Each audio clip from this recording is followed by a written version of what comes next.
ವಸಂತ್ ನಾಯ್ಕ್ ಕೊಲೆ ಪ್ರಕರಣದ ಆರೋಪದ ಅಡಿಯಲ್ಲಿ ಬಂಧನಕ್ಕೆ ಒಳಗಾಗಿರುವ ಖ್ಯಾತ ಜ್ಯೋತಿಷಿ ಕಮಲಾಕರ್ ಭಟ್ಗೆ ಸಂಕಷ್ಟ ಎದುರಾಗಿದೆ. ಸದ್ಯದಲ್ಲೇ ಜೈಲಿನಿಂದ ಹೊರಬರುವ ನಿರೀಕ್ಷೆಯಲ್ಲಿದ್ದ ಕಮಲಾಕರ್ ಭಟ್ ವಿರುದ್ಧ ಇದೀಗ ಪೋಕ್ಸೋ ಪ್ರಕರಣ ದಾಖಲಾಗಿದೆ. ಉತ್ತರ ಕನ್ನಡ ಜಿಲ್ಲೆಯ ಸಿದ್ದಾಪುರ ಪೊಲೀಸ್ ಠಾಣೆಯಲ್ಲಿ ಕಮಲಾಕರ್ ಭಟ್ ವಿರುದ್ಧ ಇದೀಗ ಪ್ರಕರಣ ದಾಖಲಾಗಿದೆ. ಶಿವಮೊಗ್ಗ ಜಿಲ್ಲೆಯ ತುಂಗನಗರ ಪೊಲೀಸ್ ಠಾಣಾ ವ್ಯಾಪ್ತಿಯಲ್ಲಿ ಅಪ್ರಾಪ್ತ ಬಾಲಕಿಯ ಮೇಲೆ ಲೈಂಗಿಕ ದೌರ್ಜನ್ಯ ಎಸಗಿದ ಆರೋಪ ಕೇಳಿಬಂದಿದೆ.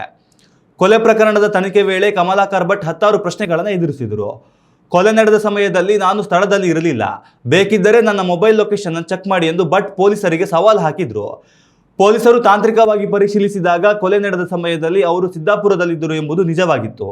ಈ ತಾಂತ್ರಿಕ ಸಾಕ್ಷ್ಯದಿಂದಾಗಿ ತಾವು ಶೀಘ್ರದಲ್ಲೇ ಜೈಲಿನಿಂದ ಹೊರಬರಬಹುದು ಎಂಬ ಭರವಸೆಯಲ್ಲಿದ್ದ ಭಟ್ ಇದೀಗ ಸಂಕಷ್ಟಕ್ಕೆ ಸಿಲುಕಿದ್ದಾರೆ.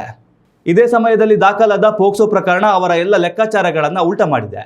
ಕೊಲೆ ಕೇಸ್ನಲ್ಲಿ ರಿಲೀಫ್ ಸಿಗುವ ಲಕ್ಷಣಗಳಿದ್ದರೂ ಪೋಕ್ಸೋ ಕೇಸ್ನಿಂದ ಜೈಲು ವಾಸ ಮುಂದುವರಿಯುವುದು ಅನಿವಾರ್ಯವಾಗಿದೆ. ಹಣ, ಆಸ್ತಿ ಮತ್ತು ರಾಜಕೀಯ ನಾಯಕರ ಬೆಂಬಲದೊಂದಿಗೆ ಮೆರೆಯುತ್ತಿದ್ದ ಜ್ಯೋತಿಷಿ ಭವಿಷ್ಯ ಈಗ ಪೂರ್ಣವಾಗಿ ಕತ್ತಲಾದಂತಾಗಿದೆ. ಸಿದ್ದಾಪುರ ಪೊಲೀಸರು ಈ ಹೊಸ ಪ್ರಕರಣದ ತನಿಖೆಯನ್ನ ತೀವ್ರಗೊಳಿಸಿದ್ದಾರೆ. ಉತ್ತಮ ಸಂಸ್ಕಾರಯುತ ಶಿಕ್ಷಣದೊಂದಿಗೆ VSS English medium CBSE school Udupi Muddur. ನರ್ಸರಿಯಿಂದ 10ನೇ ತರಗತಿವರೆಗೆ ಶಿಕ್ಷಣದ ಜೊತೆಗೆ 5ರಿಂದ 10ನೇ ತರಗತಿವರೆಗಿನ ವಿದ್ಯಾರ್ಥಿನಿಯರಿಗೆ ಉತ್ತಮ ಹಾಸ್ಟೆಲ್ ಸೌಲಭ್ಯವೂ ಇದೆ. ನಿಮ್ಮ ಮಕ್ಕಳ ಪ್ರವೇಶಾತಿಗಾಗಿ ಈ ಸಂಖ್ಯೆಗೆ ಕರೆ ಮಾಡಿ.